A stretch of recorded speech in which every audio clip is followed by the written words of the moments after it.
السلام علیکم.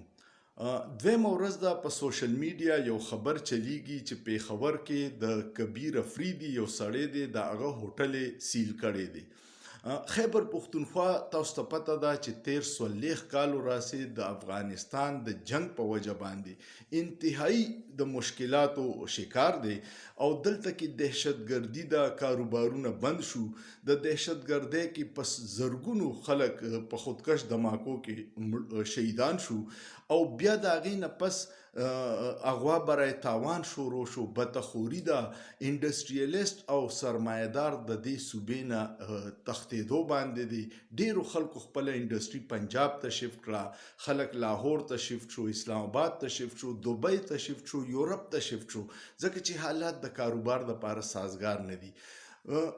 دا یو سړی دی، زه خو ورسره چېرته نه یم میلاو شوی، خو هغه ډېر کوشش وکړو چې په خیبر پښتونخوا کې یو رسټورنټ جوړ کړي او کاروباري سرګرمیانو کې تیزي راولي. د هغې سره ډېر خلک د بېروزګارۍ نه بچ شي. ده به 80 کسه په روزګار کړي وي او هغه رسټورنټ په یو معمولي غلطۍ باندې دوی سیل کو. انتظامیې غالبا چې کوم ما په میډیا ریپورټ وکتو وایي چاینا سالټ به یې په کچن کې استعمالو. طریقه کار دا پکار دی چې ته یو کس ته اول نوټس ورکا، پوه یې کا چې دا شی ممنوع دی مه استعمالوه. په دویمه پیره کو غلطي کوي بیا ورله جرمانه پې وکړه او بیا کوم نه سمیږي نو بیا یې وله سیل کا. ته په اولنۍ ورځ ورځې او هوټل وله سیل کې. یو خو دې دومره غلط تاثر جوړ کو چې لوکوټي څه اکټیویټیز شروع شي، څه د بزنسمین کانفیډنس بحال شي چې زه په دې خپله صوبه کې څه انویسټمنټ وکړم، د انویسټمنټ چې راشي هغې سره روزګار راشي. نو چې ته دا خلک بې روزګاره کړي دا به څه کوي؟ دا به سبا بیا شوکې کوي، نو د امن و امان صورتحال به هم خراب شي. نو د دې نه ښه ده چې کوم دا بیوروکریسي کې ناست خلک دي، خدای دپاره صوبه زموږ الریډي تباه ده، نور تاسو خلک تښتوئ په وړو وړو اقداماتو خپله اتارټي. دې ته به یو بدماشي ووایم چې دا دوی کړې ده.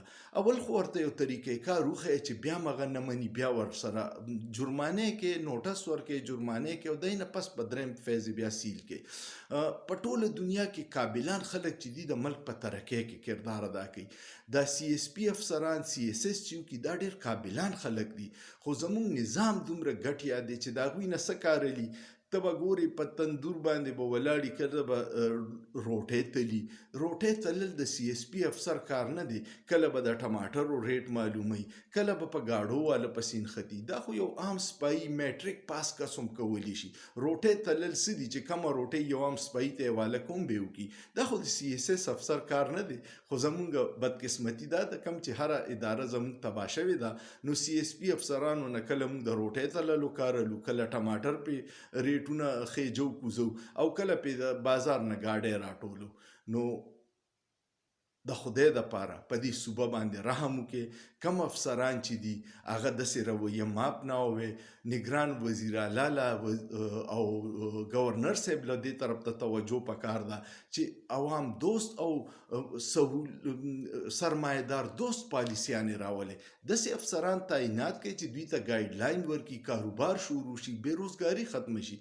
یو کبیر افریدي هوټل بند کې نو تاسو خو 80 کسه بېروزګاره کړه، خپل اتارټي مو منوه وکړه، خو 2000 بزنسمینان مو بدزن کړه. د چا چې اراده جوړه شوې وه چې زه دلته به څه کارخانه ولګوم، څه سټور به کولاو کړم، څه رسټورنټ به کولاو کړم، ادې ټولو تښتول.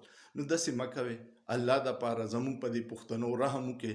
الریډي ډېر په مشکل کې دي. امید لرم چې دا پیغام به ستاسو خوښ شوي. خور یې کړئ چې د افسرانو ته ورسي او آینده د بزنسمینانو د تنګولو کوششونه پرېږدي. سوچ پې وکړئ، په سوچ کې څه ګناه نشته.